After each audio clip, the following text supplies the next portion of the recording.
Morning, everyone. It's Saturday morning, October the 11th, here in Sabang. We're at the other beach. This video is a little bit about everything, just sharing my morning routine and walk here that I do. So it's quite beautiful. Very few people out. It's about 6:30 on a Saturday. So there's threatening rain. A little low pressure or something nearby, and so we've had a couple days of on and off rain. So far this morning it's much the same, so it could downpour at any time or sprinkle like it's doing now. But let's see, some things we could talk about with you. Let me know in the comments if there's any questions or comments that you have about anything. It's open forum, and I try to answer about anything. That's the zip line ride there, the end of it, where you fly down over the ocean, over the boat, off the point over there. So we'll walk over there as we talk. Let's see. Supposed to be some festival. I don't know if it's. I think it's in November here. Sabang, some fiesta. So I call it festival in America, but fiesta here. So that's going to be a big happening, so keep an eye out for that if you live here in Palawan. And then we've got, I don't know, Thanksgiving's such a big holiday, but Christmas is pretty substantial here. I still think it's a little more bigger, widely celebrated back in America, and it's a little different. In America, it's more a lot of gift giving and very focused on that.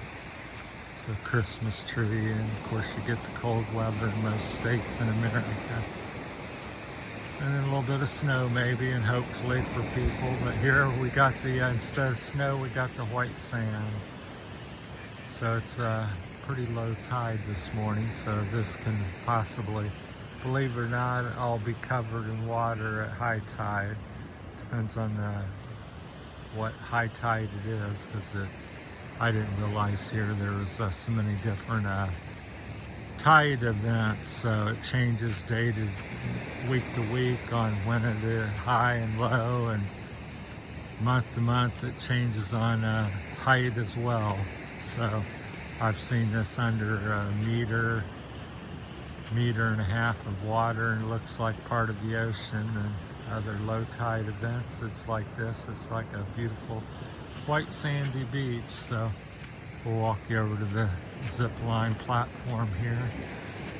Recommend that, as I've done in many of my videos. I've done that once. So it's 500 pesos. You're either walk over on the beach and down around the point over there, and it's over near, I just asked people, everybody knows the zip line and the Mangrove Grove boat tours. They're over there together up that little cove there. Not very far, maybe a half a kilometer to a kilometer. And then they're either tote you across the little creek or river. They call it a river. It's a large creek or small river, on a little raft. Then you can walk up the beach into the jungle, the woods there, and go over to the platform, and they hook you up and send you across the ocean here, about 800 meters long, they claim, which sounds about accurate to me from my experience in watching it. So it's pretty exciting. Lasts maybe 5 minutes or less. 500 peso, which is about 10 bucks American. So this is where you would land, and they stop you and take you off and get you a picture if you want one. And a lot of people hold their cell phones going across their cameras, and I'm like, I'd be nervous as heck that I would something would jolt me, or I'd slip and lose my grip, and if it goes in the ocean, I think you'd be out of luck finding it, because it's not that it's that deep, it's just how do you locate it in 5 to 10 feet of water, and where did it drop on the way over.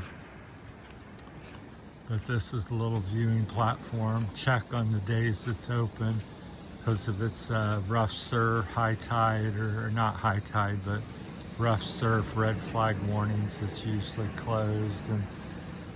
But generally speaking, 9 to 3 are good hours. So this is where you land. It's all anchored in with cables into the rock base there they've drilled and cemented or whatever.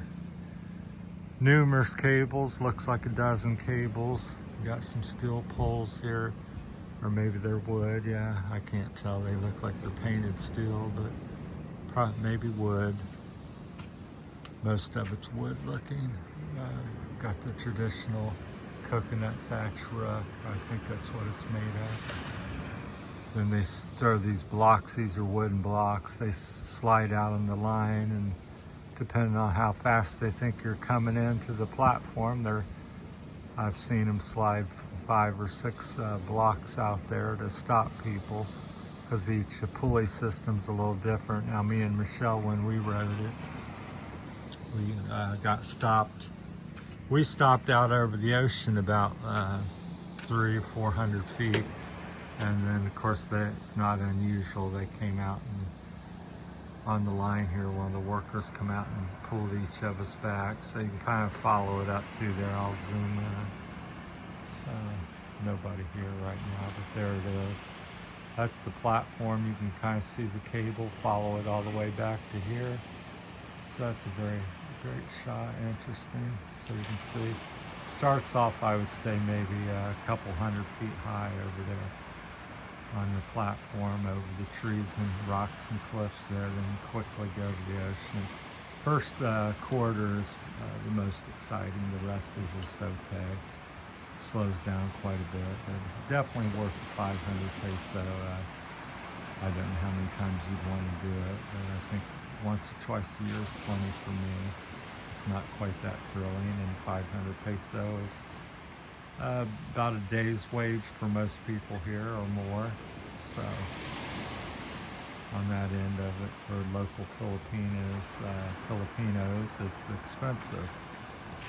It's a lot of money for most people, but this is more of a tourist area, because famous for the underground river.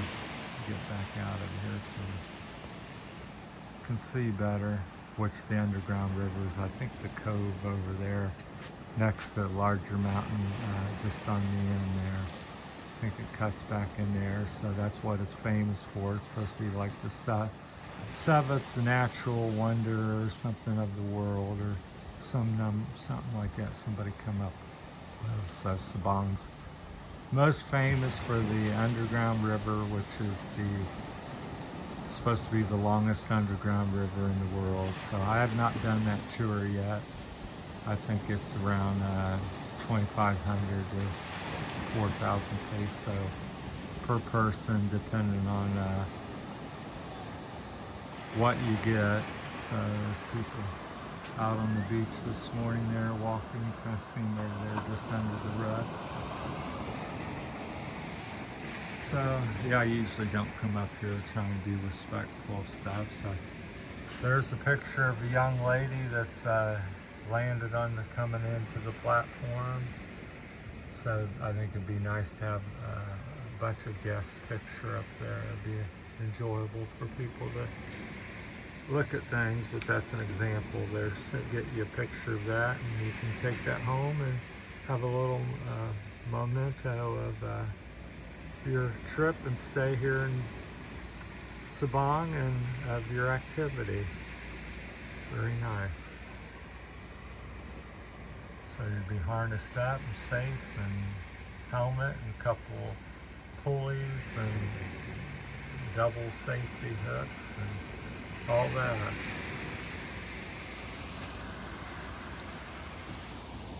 So if there's anything you'd like to see on the channel or have any questions, always feel free to leave me in there and comment, and I'll do try to answer everyone, and do take some notice, and we'll make a video of something if somebody requested it, if I can. So it depends on how I feel and what's available to me to do that, how much effort it takes. So yeah, all my videos are unedited and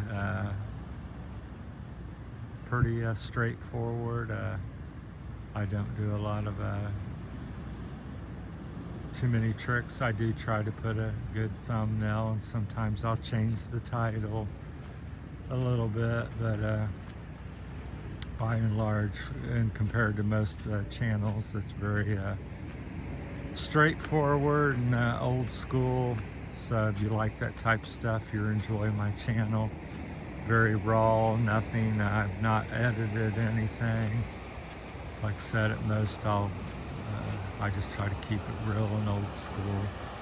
So if you want to see a bunch of pretty girls in swimsuits, I generally don't film that or put them on my channel. Even though I'm aware that it would get me more views. So